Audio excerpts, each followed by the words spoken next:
ഇനി നമ്മൾ നോക്കുന്നത് ടെയിൽസ് OS ആണ്. ടെയിൽസ് OS എന്ന് പറഞ്ഞു കഴിഞ്ഞാൽ ഒരു ഓപ്പറേറ്റിംഗ് സിസ്റ്റമാണ്.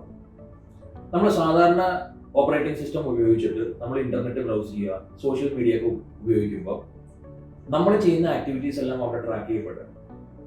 അപ്പം നമ്മൾ ചെയ്യുന്ന ആക്ടിവിറ്റീസ് ട്രാക്ക് ചെയ്യപ്പെടാതെ നമുക്ക് ഇന്റർനെറ്റ് ബ്രൗസ് ചെയ്യണം, സോഷ്യൽ മീഡിയ ഉപയോഗിക്കണം എന്നുണ്ടെങ്കിൽ നമ്മൾ അതിന് പറ്റിയ ഓപ്പറേറ്റിംഗ് സിസ്റ്റംസ് യൂസ് ചെയ്യണം.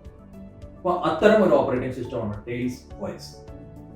ടെയിൽസ് OS എന്ന് പറഞ്ഞു കഴിഞ്ഞാൽ ഒരു ഇൻകോഗ്നിറ്റോ മോഡിൽ വർക്ക് ചെയ്യുന്ന ഓപ്പറേറ്റിംഗ് സിസ്റ്റമാണ്. എന്ന് പറഞ്ഞാൽ ആ ഓപ്പറേറ്റിംഗ് സിസ്റ്റത്തിൽ നമ്മൾ വർക്ക് ചെയ്യുമ്പോൾ നമ്മളുടെ ഇന്റർനെറ്റ് ബ്രൗസിംഗ് ഹിസ്റ്ററി, നമ്മളുടെ സോഷ്യൽ മീഡിയ ആക്ടിവിറ്റീസ് ഇതൊന്നും ട്രാക്ക് ചെയ്യപ്പെടും.